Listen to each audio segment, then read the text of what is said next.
ഉത്സവത്തിന്റെ 2-ാം ദിവസം പള്ളിവേട്ട കഴിഞ്ഞ ജനക്കൂട്ടം ദീപാരാധനയ്ക്കായി നടപ്പന്തലേക്ക് നീങ്ങിയ സമയം തറവാട്ടിൽ എല്ലാവരും ക്ഷേത്രത്തിന്റെ മുൻവശത്തായിരുന്നു. ലക്ഷ്മിയമ്മ തന്ന വഴിപാട് പ്രസാദം കണ്ണന് നൽകാനായി ആളൊഴിഞ്ഞ തെക്കേ നടയിലെ ഇടവഴിയുടെ പാറു വേഗത്തിൽ നടന്നു വരികയായിരുന്നു. പെട്ടെന്ന് ഇരുട്ടിൽ നിന്നും ഒരു നിഴൽ അവളുടെ മുന്നിലേക്ക് ചാടി വീണു. അർജുൻ അവന്റെ ഉള്ളിൽ പൂർണ്ണമായും ലഹരി പടർന്നിട്ടുണ്ടായിരുന്നു. വിയർത്ത് കുളിച്ച മുഖം ചുവന്നു തൊടുത്ത കണ്ണുകളുമായി അവൻ പാറുവിന്റെ മുന്നിൽ നിന്നു. ആഹാ, ഒടുവിൽ നീ തനിയെ വന്നല്ലോ. അവൻ ക്രൂരമായി ചിരിച്ചു. മാറ്, എന്റെ മുന്നിൽ നിന്ന് മാറ്, ഞാൻ ഒച്ച വയ്ക്കും. പാറു കയ്യിലെ പ്രസാദപ്പൊതി നെഞ്ചോട് ചേർത്ത് പിടിച്ച് ഭയന്ന് വിറച്ചു. ഒച്ച വയ്ക്കാനോ? ഈ ചെണ്ടമേളത്തിന്റെ ഇടയിൽ നിന്റെ ശബ്ദം മാറി കേൾക്കാനാണ്.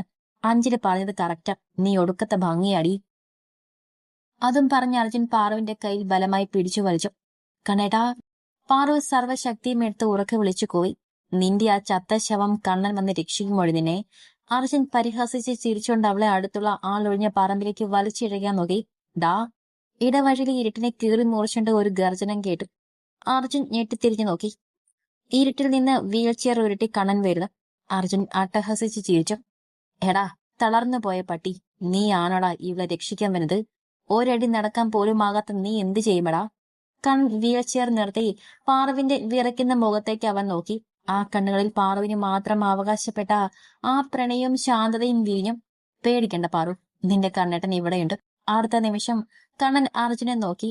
പാറുവിന്റെ മുന്നിൽ ഉരുകിയ ആ പ്രണയം മാറി. ആ കണ്ണുകളിൽ ക്രൂരമായ കലിപ്പും വന്യതയും നിറഞ്ഞു. താടിയിലുകൾ വലിഞ്ഞു മുറുകി. അർജുനെ ഞെട്ടിച്ചുകൊണ്ട് ഇത്രയും കാലം തളർന്നു കിടന്ന ആ കാലുകൾ നിലത്തുറപ്പിച്ചു. കണ്ണൻ തന്റെ വീൽചെയറിലും പതുക്കെ എന്നാൽ അതിശക്തമായി എഴുന്നേറ്റ് നിന്നു. അവന്റെ ഉയരവും ഗൗരവവും കണ്ട് ലഹരിയിലായിരുന്ന അർജുന്റെ ബോധം പകുതിയും മറിഞ്ഞു. കണ്ണൻ മുന്നോട്ട് ഒരടി വെച്ചു. അവന്റെ അസ്ഥികൾ ഒടിയുന്ന ശബ്ദം പോലെ തോന്നിപ്പിച്ചു ആ ചൂടുകൾ. അവൻ അർജുന്റെ ഷർട്ടിന്റെ കൊള്ളിൽ കുത്തിപ്പിടിച്ച് ഒറ്റ വലിക്ക് മുന്നിലേക്ക് നിർത്തി. കണ്ണന്റെ കലിപ്പ് നിറഞ്ഞ ശ്വാസം അർജുന്റെ മുഖത്തടിച്ചു. തളർന്നു കിടന്ന ഈ കാലുകൾ മാത്രമാണടാ. വിചാരിച്ചാൽ നിന്റെയൊക്കെ നെഞ്ചു ചവിട്ടി പൊളിക്കാനും കരളുറപ്പ് ഈ കാർത്തിക്ക് ഇപ്പോഴും ഉണ്ട്. എന്റെ പെണ്ണിന്റെ മേൽ കൈവയ്ക്കാൻ നീ വളർന്നോടാ. പറഞ്ഞു തീരുന്നതിന് മുൻപ് കണ്ണന്റെ വലത് കൈ വായുവിൽ ഉയർന്നു.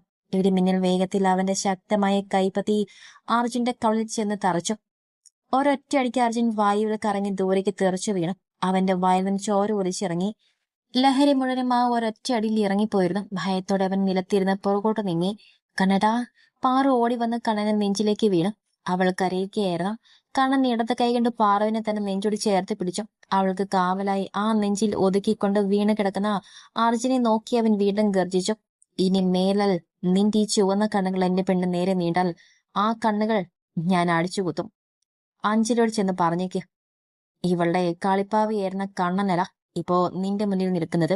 യാമിനിയുടെ മകൾക്ക് കാവൽ നിൽക്കുന്ന കാർത്തിയാണ്. കഴിഞ്ഞ ദിവസം രാത്രി അഞ്ജലി ബാൽക്കണിയിൽ നിന്ന് ആരും കേൾക്കാതെ ഫോണിൽ സംസാരിച്ചത് യാദൃശികമായിട്ടാണ് താൻ കേട്ടത്. തന്റെ പാർവിനുള്ള പണിയാണെന്ന് മനസ്സിലായി. പാർവിനെ നോക്കി പുറത്തേക്ക് പോയ താൻ അഞ്ജലി പറഞ്ഞ കാര്യങ്ങൾ ഓർത്ത് മനസ്സിലേക്ക് ഓടിയെത്തി. ഒരു നിമിഷം കണ്ണന്റെ ആ ഭാവം കണ്ട് അർജുൻ പ്രണയരക്ഷാർത്ഥം എഴുന്നേറ്റ് ഇരുട്ടിലേക്ക് ഓടി മറിഞ്ഞു. അർജുൻ പോയതും കണ്ണൻ പാർവിന്റെ മുഖം തന്റെ കൈകളിൽ കോരിയെടുത്തു. അവളെ നെറ്റിയിലെ വീർപ്പ് തുള്ളികൾ തുടച്ചുണ്ട് അവൻ പതിയെ ചോദിച്ചു. എന്റെ കുട്ടിക്ക് സങ്കടായോ?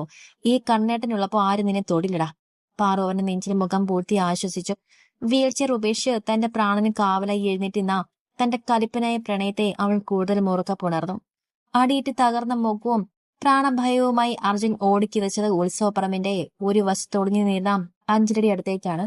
ശ്വാസം കിട്ടാതെ ചുണ്ടിൽ നിന്ന് ഒലിച്ചിറങ്ങുന്ന ചോര തുടച്ചുകൊണ്ട് അവൻ അഞ്ജലിയുടെ കൈകളിൽ പിടിച്ചു തൂങ്ങി. എടാ അർജുൻ, എന്താടാ ഇത്? അവളെവിടെ? പാർവിനെ തട്ടിക്കൊണ്ടു വരുമെന്ന് കരുതുന്ന അഞ്ജലി അവന്റെ കോലം കണ്ട് ഞെട്ടി. അവളില്ല. കളി മാറി അഞ്ജു. നമ്മൾ വിചാരിച്ച ആളല്ല അവൻ. അവൻ അർജുന്റെ ശബ്ദം പേരുകൊണ്ട് വിറയ്ക്കുന്നുണ്ടായിരുന്നു. നീ എന്തൊക്കെയാ പറയുന്നത്? ആര്? അഞ്ജലി അവന്റെ തോൾ പിടിച്ചു കുലുക്കി. കണ്ണൻ. അവൻ എഴുന്നേറ്റ് നടക്കും. നിന്റെ കണ്ണേട്ടൻ വെറുതെ നടക്കുകയല്ല. ഒരൊറ്റയടിക്ക് എന്നെ അവൻ പറപ്പിച്ചു കളഞ്ഞു. ആ കണ്ണുകളിലെ കാലിപ്പ് കണ്ടാൽ കൊന്നു കളയും അവൻ. എന്നെ ഇതിലേക്ക് വലിച്ചഴിച്ചതിന് നിനക്കും വച്ചിട്ടുണ്ടവൻ. ഞാനിനി ഈ കളിക്കില്ല. അതും പറഞ്ഞ് അഞ്ജലിയെ തള്ളി മാറ്റി അർജുൻ ജനക്കൂട്ടത്തിനിടയിലേക്ക് ഓടി മറിഞ്ഞു. അർജുൻ പറഞ്ഞത് വിശ്വസിക്കാനാകാതെ അഞ്ജലി തരിച്ചു നിന്നു. കണ്ണൻ എഴുന്നേറ്റ് നടക്കുന്നുണ്ടെന്നോ? അതും അർജുനെ തള്ളിച്ചതയ്ക്കാനുള്ള കരുത്തോടെയോ? അവളുള്ളിലൂടെ ഒരു മിന്നൽ പാഞ്ഞുപോയി. ഇത്രയും നാൾ താങ്കളൊരു ചത്ത ശവമെന്ന് കരുതി അടിച്ചമർത്തിയവൻ തങ്ങളെ മുഴുവനും പറ്റിക്കുകയായിരുന്നു. വൈകാതെ തന്നെ അഞ്ജലി ഓടിച്ചെന്ന തറവാടിന്റെ കാറിനരികിൽ നിന്നിരുന്ന രവിയെയും അംബികയും രഹസ്യമായി ഒരു വശത്തേക്ക് വിളിച്ചു. അവളുടെ മുഖത്തെ വിളറിയ ഭാവം കണ്ട് രവി പുരികം ചൊളിച്ചു. എന്താടി, എന്തു പറ്റി നിനക്ക്? രവി ഗൗരവത്തോടെ ചോദിച്ചു. അച്ഛാ, അമ്മേ, നമ്മൾ വിചാരിച്ചതുപോലെയല്ല കാര്യങ്ങൾ. കണ്ണൻ അവൻ നമ്മളെ പറ്റിക്കുകയായിരുന്നു. അവന്റെ കാലുകൾക്ക് ഒരു കുഴപ്പമില്ല. അവൻ എഴുന്നേറ്റ് നടക്കുന്നുണ്ട്. നീ എന്ത് ഭ്രാന്തായി പറയുന്ന അഞ്ജു? കഴിഞ്ഞ 2 വർഷമായി അവൻ ആ കസാരയിൽ കിടക്കുകയല്ലേ? അംബികയെ വിശ്വസിക്കാനാവാതെ പറഞ്ഞു. അല്ലമ്മേ, അർജുൻ അവനെ നേരിട്ട് കണ്ടു. പാർവിനെ മാറ്റാൻ നോക്കിയ അർജുനെ ഒറ്റയടിക്ക് അവൻ വീഴ്ത്തി. ചെറിയച്ഛനോട് ചെന്ന് പറയാൻ അവൻ പറഞ്ഞു. ഇനി കളി മാറുമെന്ന്. അഞ്ജലിയുടെ വാക്കുകൾ കേട്ട് രവിയുടെ മുഖം കരിവാളിച്ചു. കയ്യിലെ സിഗരറ്റ് പാക്കറ്റ് അവൻ ദേഷ്യത്തോടെ തിരുമ്മി കിഴിച്ചു. അപ്പോ കാർത്തിയെല്ലാം മറഞ്ഞുകൊണ്ട് കരുക്കൾ നീക്കുകയാണ്. അവന്റെ അപകടത്തിന് പിന്നിൽ താനാണെന്ന് അവൻ ഉറപ്പിച്ചിരിക്കുന്നു. അതേസമയം ഉത്സവ പറമ്പിലെ ആൾത്തിരക്കിനിടയിലൂടെ ജഗത്തും കാശിയും കണ്ണന്റെ വീൽചെയർ തള്ളിക്കൊണ്ട് കാറിനടുത്തേക്ക് വരികയായിരുന്നു. വീൽചെയറിൽ ഇരിക്കുകയാണെങ്കിലും കണ്ണന്റെ മുഖത്ത് ഇപ്പോ വന്യമായൊരു ശാന്തതയായിരുന്നു. കരിങ്കല്ലിൽ കൊത്തിവെച്ചതുപോലെയുള്ള ആ ഭാവത്തിൽ ഒരിത്തിരി പോലും ഭയമില്ല. പകരം വരാനിരിക്കുന്ന കൊടുങ്കാറ്റിന്റെ ഗൗരവം മാത്രം. അവരുടെ വരവ് കണ്ട് രവിയും അംബികയും അഞ്ജലിയും ഒന്നിച്ച് തിരിഞ്ഞു നോക്കി. രവിയുടെ നോട്ടം ചെന്ന് തറച്ചത് കണ്ണന്റെ കാലുകളിലാണ്. കാറിനടുത്ത് എത്തിയതും ജഗത്ത് വീൽചെയർ നിർത്തി. കണ്ണൻ പതിയെ തല ഉയർത്തി രവിയെ നോക്കി. ആ നോട്ടത്തിൽ ഒരു ചെറിയ പരിഹാസം പോലും ഇല്ലായിരുന്നു. പകരം ചോരയുറിഞ്ഞു പോകുന്ന കലിപ്പായിരുന്നു. അവൻ തന്റെ വലത് കൈ കസാരയുടെ കൈപ്പിടിയിൽ താളത്തിൽ താട്ടി. എന്താ ചെറിയ ഉത്സവത്തിന് വെടിക്കെട്ട് കഴിഞ്ഞിട്ടും മുഖത്തൊരു തെളിച്ചമില്ലാത്തത്? എന്തെങ്കിലും പ്രശ്നമുണ്ടോ? കണ്ണന്റെ ശബ്ദം മാത്രമേൽ ഗൗരവമുള്ളതായിരുന്നു. ആ ശബ്ദത്തിലെ ഗാംഭീര്യം കേട്ട് അഞ്ജലി ഭയത്തോടെ അംബികയുടെ പിന്നിലേക്ക് ഒതുങ്ങി. രവി ദേഷ്യം മടക്കി പിടിച്ച് മുന്നോട്ട് വന്ന് കണ്ണന്റെ മുഖത്തേക്ക് ഉറ്റുനോക്കി. കണാ, നീ ചില ഒളിച്ചുകളികൾ നടത്തുന്നുണ്ടെന്ന് അറിഞ്ഞോ? ഈ രവിയെ വെട്ടിച്ച് നീ അധികകാലം മുന്നോട്ട് പോകില്ല. നിന്റെ കാലുകൾക്ക് ജീവൻ വെച്ചെങ്കിൽ അതിവിടെ വെച്ച് തന്നെ തല്ലി ഒടിക്കാൻ എനിക്കറിയാം. രവിയുടെ ഭീഷണി കേട്ടിട്ടും കണ്ണന്റെ മുഖത്തെ ഒരു രോമം പോലും മനങ്ങിയില്ല. അവൻ തന്റെ വീൽചെയറിലിരുന്ന് തന്നെ സിംഹമിരിയെ നോക്കുന്ന പോലെ രവിയെ നോക്കി കനത്ത ശബ്ദത്തിൽ പറഞ്ഞു. തല്ലി ഒടിക്കാൻ നോക്കിയ കൈകൾ ഇപ്പോഴും ജീവനോടെ ഇരിപ്പുണ്ടെങ്കിൽ അത് തല്ലിയവന്റെ നെഞ്ചും കൂടി ചവിട്ടി പൊളിക്കാൻ വേണ്ടിയാണെന്ന് ഓർത്തോ ചെറിയച്ച. കളി തുടങ്ങിയത് നിങ്ങളൊക്കെ ആവാം, പക്ഷേ അത് അവസാനിപ്പിക്കുന്നത് ഈ കാർത്തിയായിരിക്കും. ഇനി എന്റെ പെണ്ണിന്റെ നേരെ ഒരു ചെറുവിരൽ അനങ്ങിയാൽ ഈ തറവാട്ടിൽ നിന്ന് ആദ്യം പുറത്തേക്ക് പോകുന്നത് ചെറിയച്ഛന്റെയും മകളുടെയും ശവമായിരിക്കും. പറഞ്ഞത് ഓർത്തു വെച്ചോളൂ. കണ്ണന്റെ ആ മാസ് ഡയലോഗും കണ്ണുകളിലെ കനൽ പോലുള്ള ഗൗരവവും കണ്ട് രവിയുടെ നാവ് വടവട വിറച്ചു. ഒരക്ഷരം പോലും തിരിച്ചു പറയാൻ അവനായില്ല. അത്രയ്ക്ക് ഭയപ്പെടുത്തുന്നതായിരുന്നു അവന്റെ നിന്നും പുറപ്പെട്ട ആ കലിപ്പ്. കണ്ണൻ ജഗത്തിനെ നോക്കി ഒന്ന് തലയാട്ടി. ജഗത്ത് വണ്ടിയുടെ ഡോർ തുറന്നു. കണ്ണൻ വീൽചെയറിൽ നിന്നും ആരുടെയും സഹായമില്ലാതെ അതേവ ഗൗരവത്തോടെ എഴുന്നേറ്റ് കാറിനുള്ളിലേക്ക് കയറിയിരുന്നു. അവൻ കാറിന്റെ ഗ്ലാസ് താഴ്ത്തി പുറത്തു നിൽക്കുന്ന ശത്രുക്കളെ ഒന്നുകൂടെ നോക്കി. ആ നോട്ടം അവിടെ നെഞ്ചിലേക്ക് കുത്തിക്കയറുന്ന അമ്പ് പോലെയായിരുന്നു. ഉത്സവം കഴിഞ്ഞ് തറവാട്ടിൽ തിരിച്ചെത്തുമ്പോഴും അന്തരീക്ഷത്തിലെ പുകച്ചിൽ മാറിയിരുന്നില്ല. കാർ വന്ന മുറ്റത്ത് നിന്നും കണ്ണൻ അതീവ ഗൗരവത്തോടെ ആടെയും സഹായമില്ലാതെ കാറിൽ നിന്നും ഇറങ്ങി നേരെ ഹാളിലേക്ക് നടന്നു.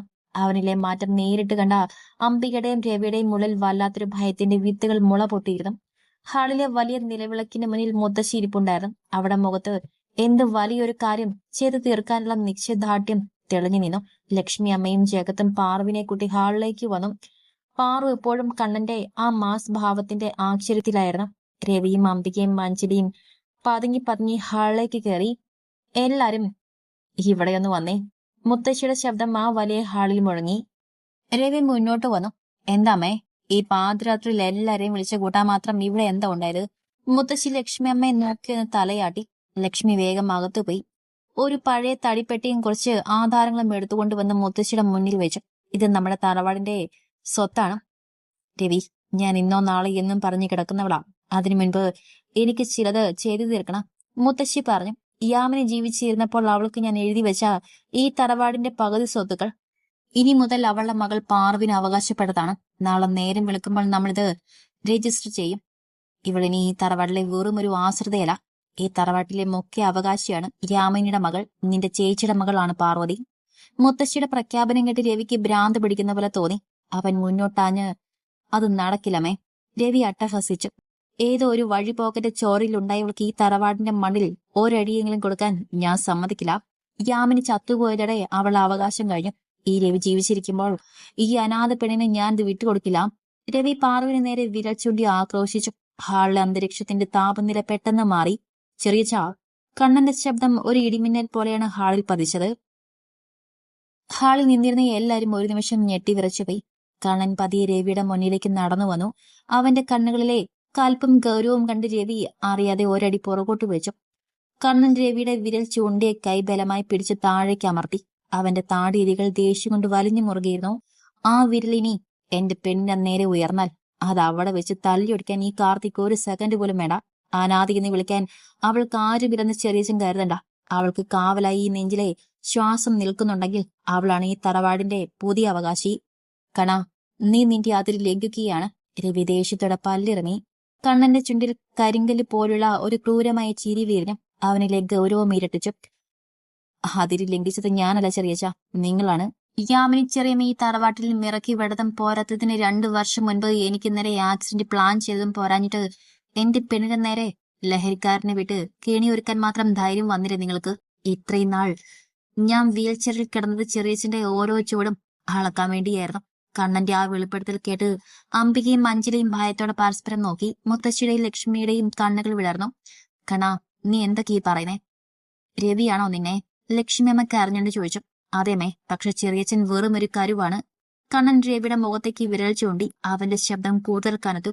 ഇയാൾക്ക് പിന്നിലിരുന്ന് ബുദ്ധി ഉപദേശിക്കുന്ന മറ്റൊരു വിലൻ കൂടെയുണ്ട്. ആ കാശിയുടെ മകളെ ഒളിപ്പിച്ചു വെച്ചിരിക്കുന്നത് ആരാണെന്നും ഈ തറവാട് തകർക്കാൻ നോക്കുന്നത് ആരാണെന്നും എനിക്ക് നന്നായി അറിയാം. ഈ യാമിനി ചെറിയമ്മയുടെ ഡയറി ഇപ്പോൾ എന്റെ കയ്യിലാണുള്ളത്.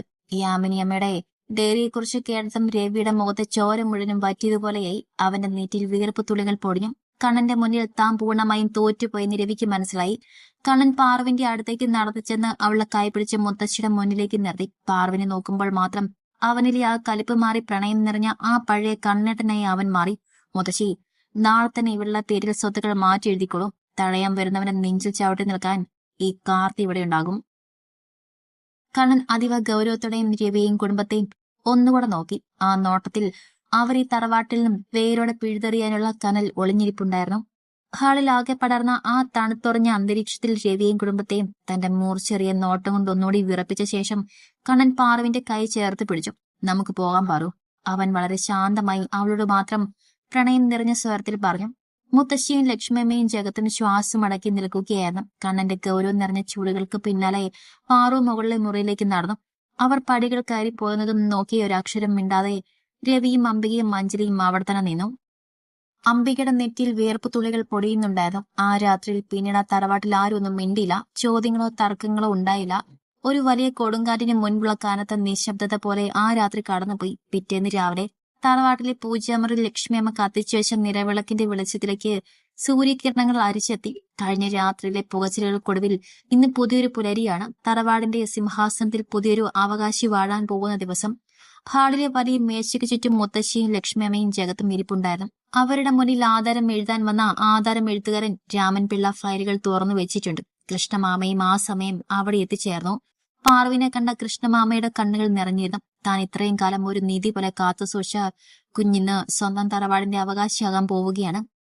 പടികൾ ഇറങ്ങി അതീവ ഗൗരവത്തോടെ കണ്ണൻ താഴേക്ക് വന്നു. കറുത്ത ഷർട്ടും മുണ്ടും ധരിച്ച് കരിങ്കല്ലിൽ കൊത്തിവെച്ചതുപോലെയുള്ള ആ മുഖഭാവവുമായി അവൻ വന്നപ്പോൾ ഹാൾ വീണ്ടും ഒരു ഗാംഭീര്യം നിറഞ്ഞു. അവൻ വന്ന് പാർവിന്റെ അരികിലായി നിന്നു. രവിയും അംബികയും അഞ്ജലിയും ശിവയും ഹാളിലേക്ക് വന്നെങ്കിലും കണ്ണന്റെ മുഖത്തേക്ക് നോക്കാനുള്ള ധൈര്യം അവർക്കുണ്ടായിരുന്നില്ല. രവിയുടെ മുഖത്ത് വലിയൊരു പരാജയത്തിന്റെ കരിനിഴൽ വീണിരുന്നു. രാമപിള്ളേ, എഴുതിക്കൊള്ളൂ, മുത്തശ്ശിയുടെ കനത്ത ശബ്ദത്തിൽ പറഞ്ഞു. യാമിനിയുടെ മകൾ പാർവിനി തറവാടിന്റെ കിഴക്കേ പറമ്പും അതിനോട് ചേർന്ന പകുതി സ്വത്തുക്കളും തുല്യ അവകാശമായി ഞാൻ എഴുതി കൊടുക്കുകയാണ്. സാക്ഷികളായി ജഗത്തും ലക്ഷ്മിയും അവരല്ലേ ഈ തറവാട്ടിലെ മൂത്താൾ. ഒപ്പിടട്ടെ. രാമൻപിള്ള പേനെടുത്ത് ആധാരത്തിൽ എഴുതാൻ തുടങ്ങി. ആ സമയം രവി ദേഷ്യം കൊണ്ട് പല്ലെറുമുന്നുണ്ടായിരുന്നു. അംബിക അവന്റെ കയ്യിൽ പിടിച്ച് അടങ്ങാൻ ആംഗ്യം കാണിച്ചു. കണ്ണന്റെ കണ്ണുകൾ അപ്പോഴും രവിയുടെയും അംബികയുടെയും ചലനങ്ങൾ തന്നെയായിരുന്നു. താടിയിലകൾ വലിഞ്ഞു മുറുകി. അവനിലെ കലിപ്പോട്ടും കുറയാതെ അവൻ അവിടെ കാവൽ നിന്നു. എഴുത്ത് പൂർത്തിയായത് മുത്തശ്ശി ആധാരത്തിൽ ഒപ്പുവെച്ചു. തുടർന്ന് ജഗത്തും ലക്ഷ്യവും സാക്ഷികളായി ഒപ്പിട്ടു. കഴിഞ്ഞു മുത്തശ്ശി, ഇനിത് രജിസ്റ്റർ ചെയ്താൽ മതി. രാമൻപിള്ള ആധാര പകർപ്പ് മുത്തശ്ശിയുടെ കയ്യിലേക്ക് നൽകി. മുത്തശ്ശി ആധാരം വാങ്ങി നിറഞ്ഞ കണ്ണുകളുടെ പാർവിന്റെ കൈകളിലേക്ക് വെച്ചു കൊടുത്തു. ഇത് നിന്റെ അമ്മയ്ക്ക് കൊടുക്കേണ്ടതായിരുന്നു മോളെ.